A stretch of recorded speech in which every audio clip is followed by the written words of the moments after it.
حمد الناعمين حمدا في نعمه ويكافئ مزيده.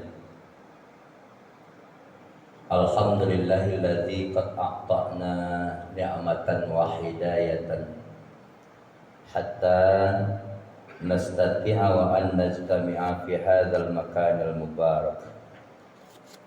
ثم ثانيا صلاة وسلاما على رسول الله صلى الله عليه وسلم.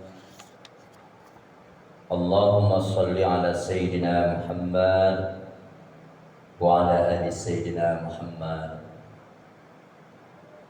معاشر المسلمين, فيا أيها الحاضرون والحاضرات, فاسمعوا قول الله تعالى في القرآن الكريم. أعوذ بالله من الشيطان الرجيم. بسم الله الرحمن الرحيم. ولا تلبسوا الحق بالباطل وتكتموا الحق وأنتم تعلمون. وأقيموا الصلاة وآتوا الزكاة واركعوا مع الراكعين. صدق الله العلي العظيم.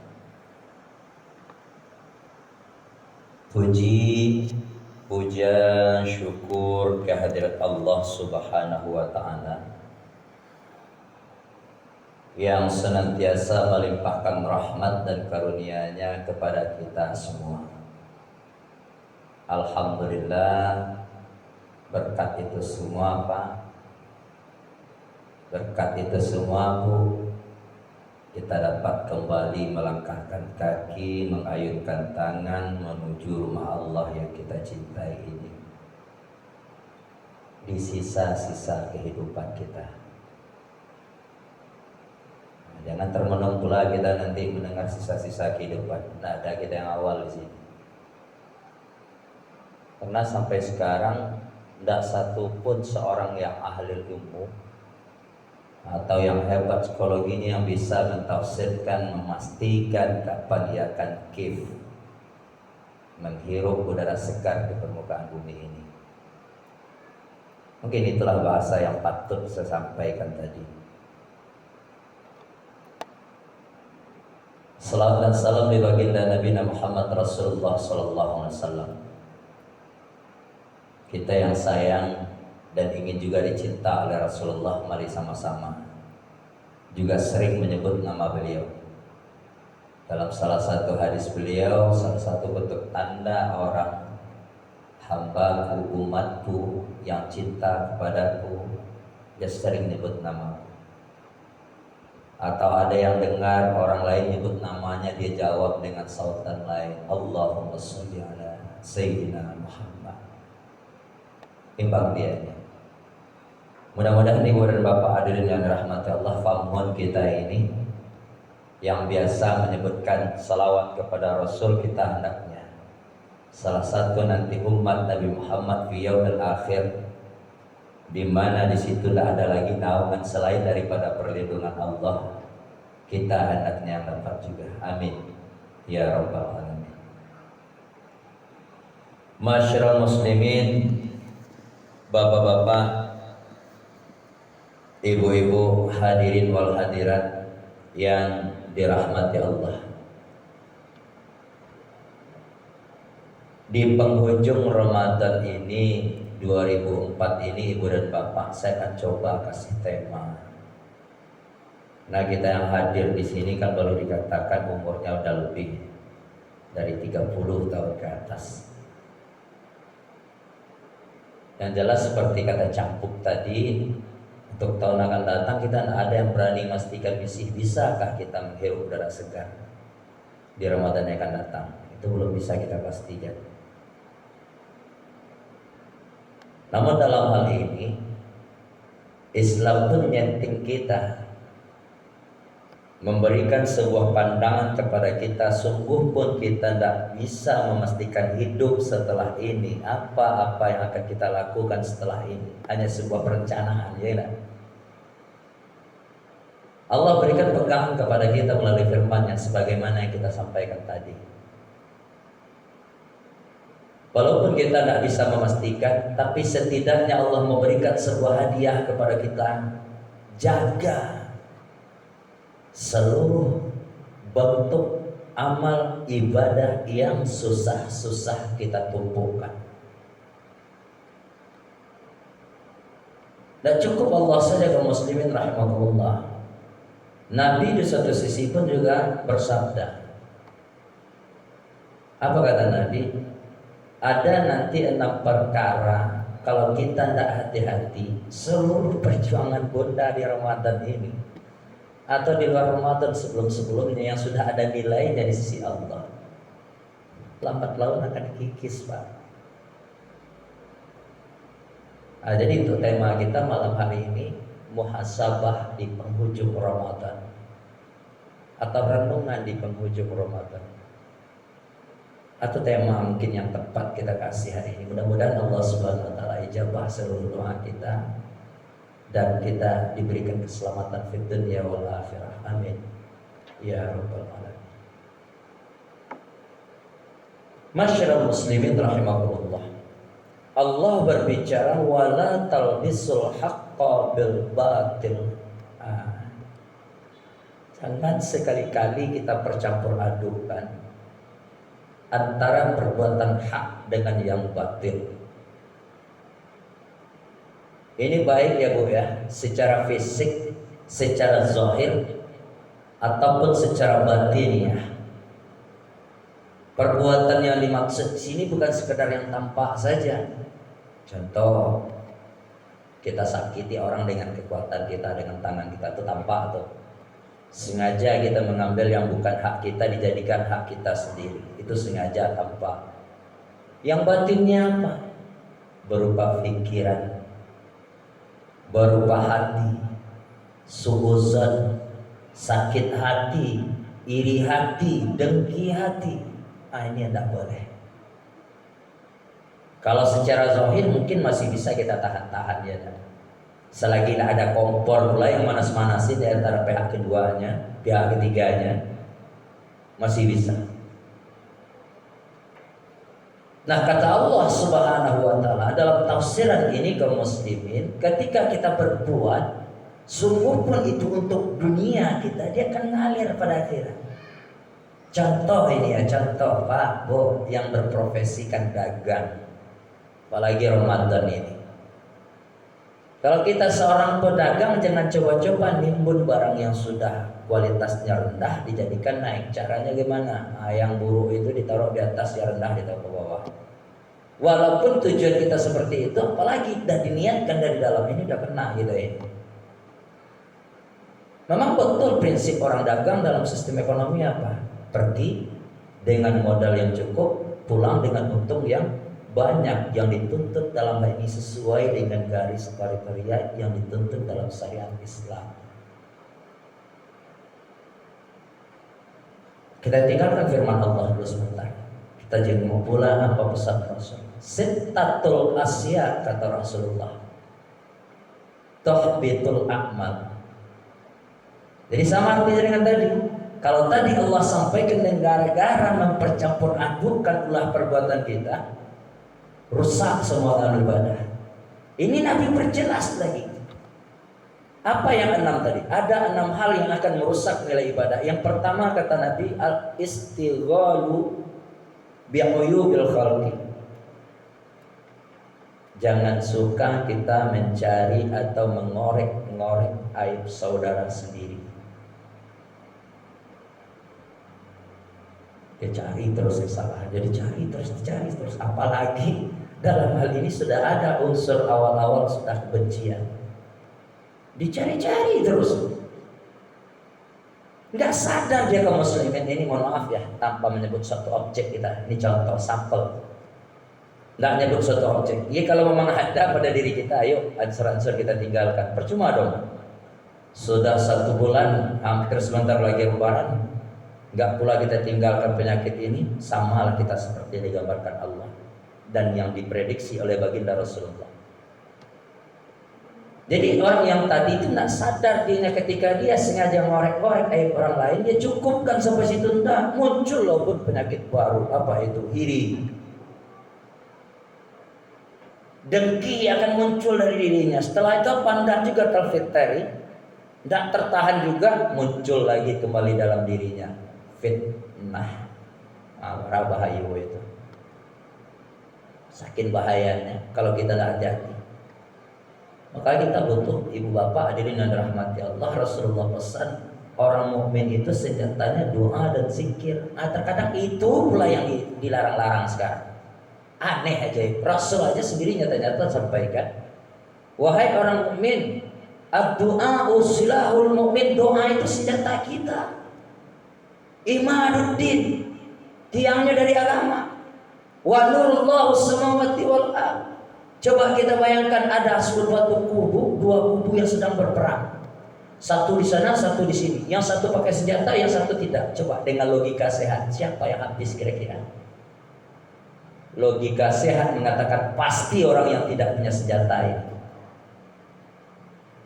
Ini dalam membuka imajinasi kita ya Bu ya. Jangan ikut-ikutan saja, doa disalahkan, zikir disalahkan, selawat disalahkan. Terus apa yang benar?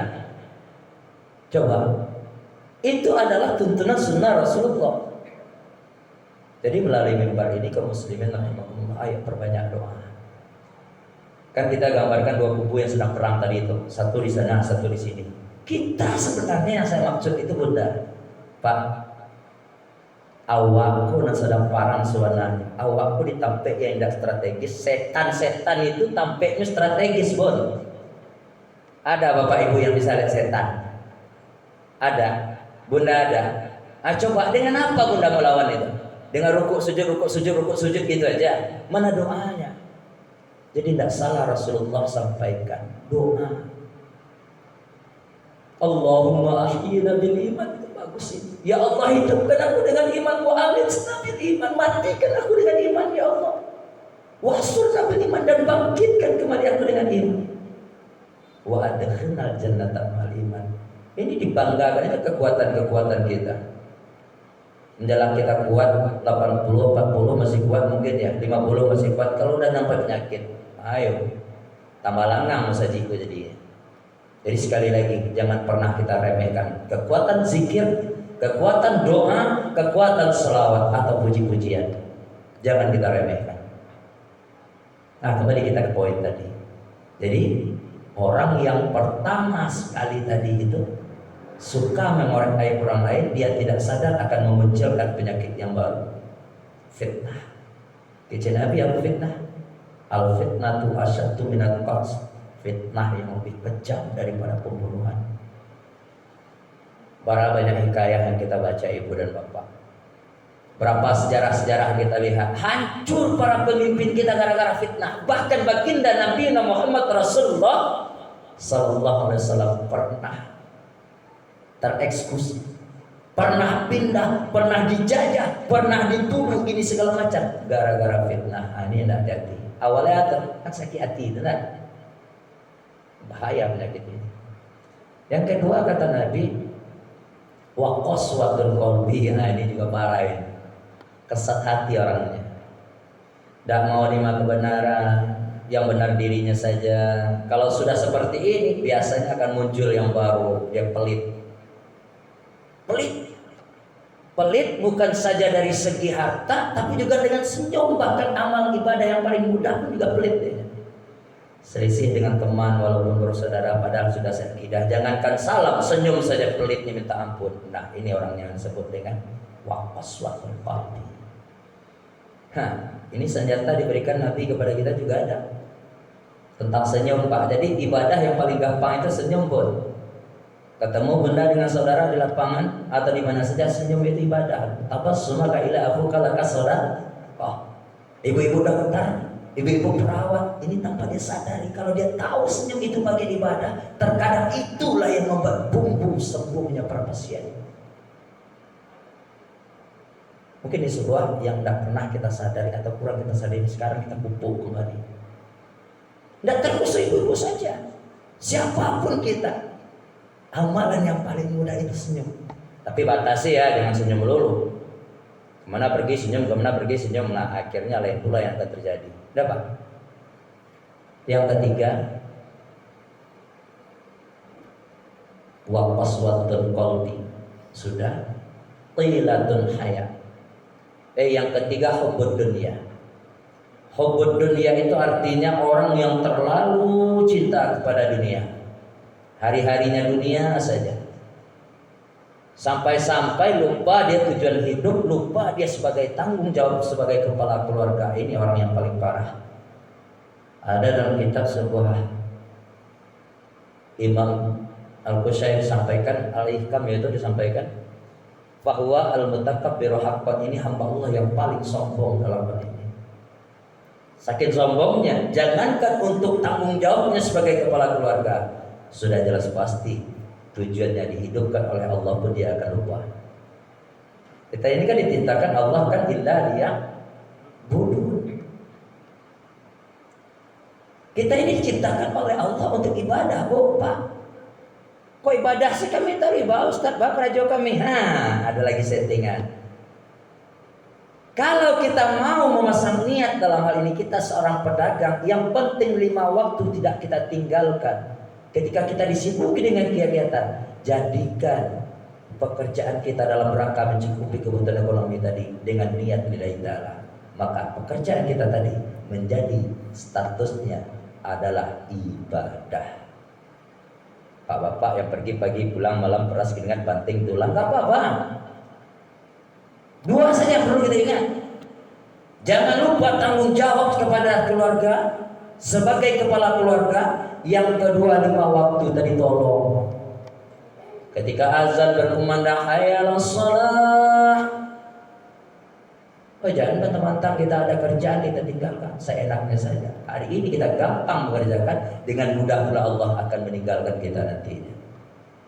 Percaya ya. Yang keempat baru wakilatun haya. Lantaran gara-gara 3 ini tidak pernah kita pikirkan, tidak kita filteri, muncul penyakit yang keempat ini. Hilangnya rasa malu. Dia tidak mau tahu lagi. Istilah meletakkan sesuatu pada tempat itu tidak ada lagi begini. Padahal apa yang dikatakan likulli maqamin maqalun wa likulli maqalin maqalun. Ayo, ketika kita ibadah ayo. Ketika kita kerja ayo. Jadi meletakkan sesuatu pada tempatnya. Kemudian yang kelima, tulul amal, panjang angan-angan. Nah, ini biasanya sesuatu kegiatan yang ada nilai positif tapi tidak disikapi dengan cepat. Contoh, masing-masing kita itu kan ingin kita berinfak, bersedekah. Apalagi sekarang nih Pak, ya zakat fitrah wajib loh. Nah, ini kita pesankan melalui mimbar ini. Jangan puasa aja kita andalkan, jangan sholat aja kita andalkan, sementara zakat fitrah enggak kena kita. Kena nilai ibadah kita jadinya. Nah, jadi zakat fitrah ketika kita punya, jangan ditunggu-tunggu. Jangan ditunggu-tunggu, segerakan. Tentunya sesuai dengan apa yang sudah ditakatkan.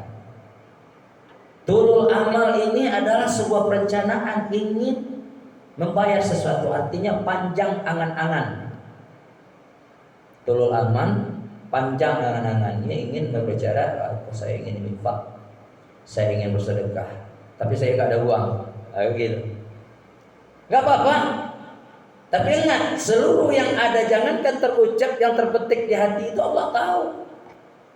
Nah, ini yang dimaksud tadi, kalau kita tidak tanggap, ketika kita sudah punya uang, ayo cepat salurkan yang berupa ucapan, apalagi niat tadi, cepat bayarkan. Kalau tidak, dia sama seperti yang tadi, panjang angan-angan, rencana saja yang ada. Akhir, ini yang lebih parah. Ujung tombak dari semua 5 perkara tadi itu, 6 perkara itu. Az-zalimu la yantahi. Maksiat yang tiada hentinya. Maksiat yang tiada putusnya. Sebelum Ramadan dia sudah bermaksiat, sekarang Ramadan dah masuk, dah henti juga. Nauzubillah. Ini Allah tak suka. Makanya Allah sampaikan tadi, ibu, bapak, hadirin yang dirahmati Allah, kegiatan dunia yang kita lakukan berupa candu kah itu, berupa hobi kah itu, apalagi hobi yang merugikan orang lain, ya enggak? Merugikan orang lain. Itu sama merusak nilai ibadah kita sendiri. Makanya Allah sampaikan, ini contoh aja lah. Air ini kan zat cair ini kan. Ini logika kita. Tapi ada juga cair yang dibutuhkan oleh yang lain, kayak kendaraan Honda, Otto. Apa itu? Bensin, minyak. Kita kalau mau minum yang nampak ada persi itu kan ada gelasnya. Wah, iya kok masuk merambah deh. Ya kan, Bismillahirrahmanirrahim diminum. Ya nah, bisa kita minum air. Begitu juga bensin. Kita ambil bensin, kita masukkan ke tanknya, motor bisa jalan. Nah, sekarang coba ambil bensin diaduk dengan air. Siapa yang tahu minum? Jangan nanti dulu kendaraan. Bensin kita campur dengan yang namanya air, kita minum, nak mabuk orang tuh kan tanah gitu. Nah sekarang kita coba ambil yang kita campur tadi, kita masukkan ke dalam kendaraan kita, mesin kita. Setelah itu apa yang terjadi? Ke bengkel kita dibuat. Ah seperti itulah perumpamaan Allah Subhanahu wa taala menggambarkan kepada kita dalam kalimat larangannya, wala, jangan dibercampur adukan antara hak dengan yang batil. Mudah-mudahan Bapak kaum muslimin rahimakumullah dengan tausiah singkat ini dapat kembali menambah keimanan dan ketakwaan kita kepada Allah Subhanahu wa taala. Mudah-mudahan kita juga lah hendaknya yang hadir ini bil khusus sebagai hamba Allah yang dijanjikan dalam firman-Nya menjadi hamba Allah, la'allakum tattaqun. Banyak maaf, aku lupa dan astaghfirukum fastaghfirul khairat kulayyaum. Assalamualaikum warahmatullahi wabarakatuh.